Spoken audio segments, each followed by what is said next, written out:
market is prepared for the Monetary Policy Committee to hold benchmark steady at 3.50% in their meeting today.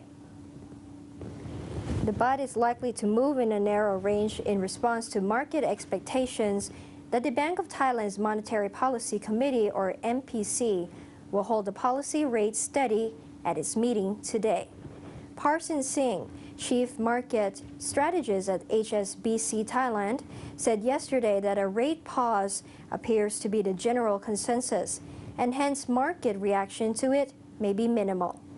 The MPC has nudged the policy rate up 7 times in a row to 3.50% after a rate pause a year ago. Prasan Trairatwaragun, the central bank's governor, said early this month that the monetary policy stood ready to respond if the global economic situation changed and the Thai economy needed stimulus. The policy rate is widely expected to be left unchanged because of the many risks facing the economy. It's likely a choice between a pause and a rate cut. A pause would be viewed as more conservative and responsible and should be generally more supportive for the baht in the foreign exchange market, Parsons said. There would probably be more of a reaction if the BOT cut the rate, as some businesses are hoping, and that would likely lead to improved sentiment and risk appetite, at least in the short term. The baht traded at 30.76 per US dollar as of 5 p.m. yesterday, compared with 30.60 a day earlier. Standard Chartered Bank expects the currency to weaken 32 per dollar by the end of this year. The bank will likely remain in a two-way direction for the rest of this year and next year due to volatile portfolio flows in the stock and bond markets, said Standard Chartered's Bangkok-based senior economist. The Stock Exchange of Thailand is likely to be volatile after news on the ailing U.S. economy and Europe's struggling sovereign debt crisis unless these problems are solved, and Thailand's worst floods in decades that force a number of temporary plant shutdowns dissipate. The SET index yesterday slid 18.88 points, or 1.94%, to 952.75 points, on turnover of 23.12 billion baht, as concern mounted over the likely deterioration in publicly traded companies' earnings due to the flood crisis. The equity market is expected to welcome a rate pause in today's MPC meeting, as there is a likely change from the previous hawkish tone, said Joanne Goh, regional equity strategist at DBS Bank in Singapore. Chairman of the Gifferin Group of Companies has warned that flood water flowing into Bangkok and other areas could be contaminated by toxic chemicals from the group's factory inside the Nakorn industrial estate. Dr. Nalini Paiboon said authorities have to take precautions against the leakage as the factory was facing a high level of water and could be inundated by the massive flooding of Nakorn industrial estate. Gifferin is a major producer of cosmetics and other personal care products. Its factory covers a 25-rai area and has been protected by a 2.5-meter high wall.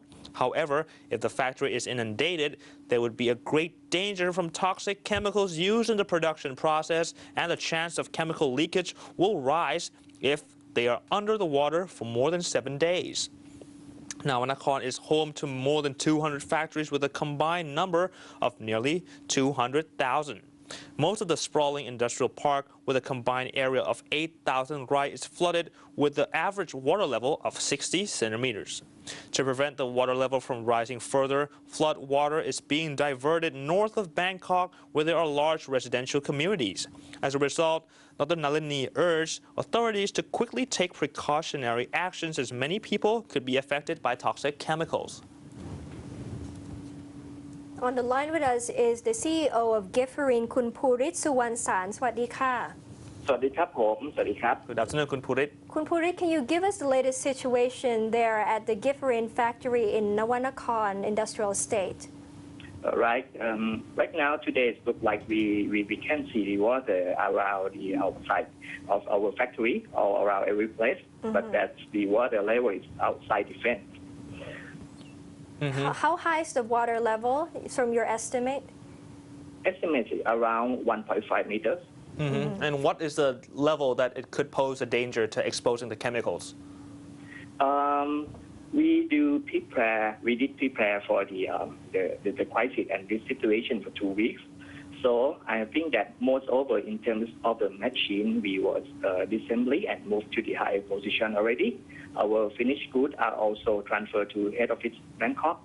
So we are not kindly worried about the machine. But mostly we are concerned and thinking that we do concern about the waste water tank underground more than the machine. I see.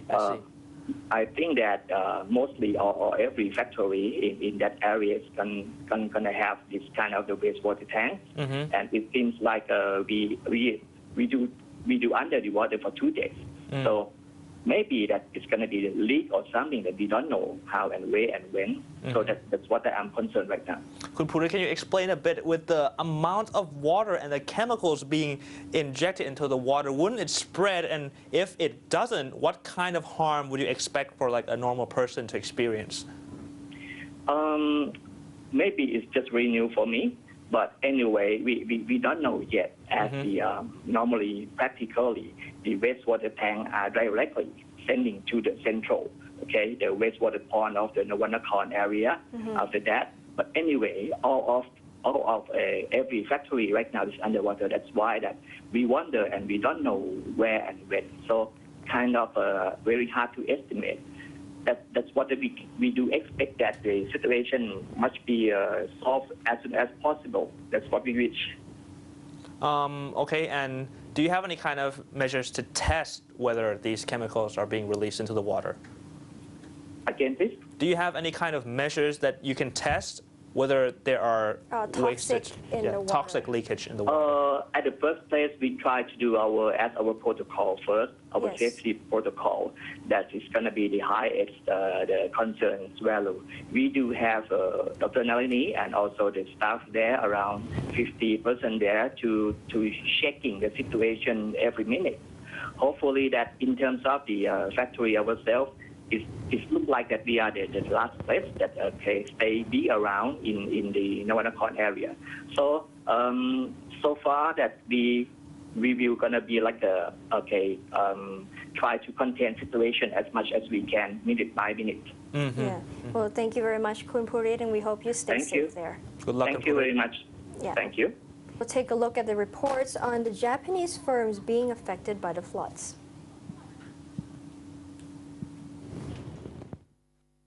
The recent flood crisis in Thailand has prompted more than 400 Japanese factories located in the flood-affected industrial states to temporarily halt their operations. The floods have gravely affected the industrial sector, including Japanese-owned firms, as suppliers are unable to deliver their goods on time.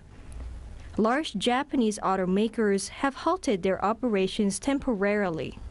About 430 Japanese-owned firms were affected by the floods that have entered industrial states in Ayutthaya and Nakorn industrial state in Pathum Thani.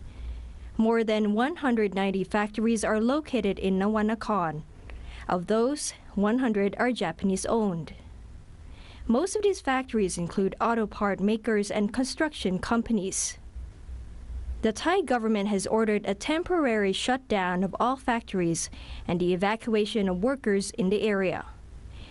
Thai soldiers were employed to help build temporary water barriers after floods have started to spill into Nakorn industrial state on Monday. Analysts warned the floods would slow the country's manufacturing and affect the Thai economy in the long run. Meanwhile, Finance Minister Thirachai Phoowanat Naranuban forecasted damage to the Thai GDP from 1 to 7%. The Japanese ambassador to Thailand, Koichi Komachi, has visited Honda Manufacturing Thailand in Lat Krabang Industrial State, another company which has prepared itself to tackle the floods when it approaches. He said after talking to Japanese investors, they showed no signs of transferring their manufacturing base to other countries. The Japanese ambassador said he hopes the Thai government can help minimize the damage and implement recovery plans for the affected factories. Japan is monitoring the Thai government's efforts and is ready to offer assistance, Komachi said. He said the damage figures of Japanese investment in Thailand cannot yet be determined at the moment, as damages are still occurring. But all parties are doing their best to minimize the damage and handle the floods.